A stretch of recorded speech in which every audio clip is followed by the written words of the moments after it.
Энэ ус маань анх орж ирэхдээ үзүүр луга 6 номерын бодогтай. Тэгээд үзүүрээсээ дээшээ уг руу болохоор ямар ч бодоггүй ус орж ирсэн байна. Энэ өнгийг оруулахад 2 бүтэн цайруулаад тэгээд үндсэн өнгө хийсэн байна.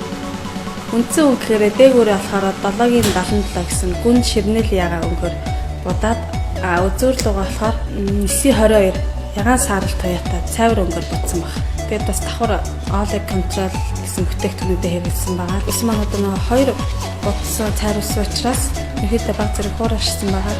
Үзүүр хэсэг нь жоохон одоо суналт өгсөн байгаа. Тэрийг надад буцаж биштэй болгож одоо нэг уян хатан чанарыг алдуулах буцаад гоё биштэй эрүүл болгож өгч тэгж хэрэглэсэн байна.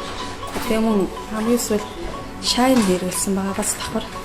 Тэр нь болохоор усны өнгийг гялцуулж хөвөлжтэй те.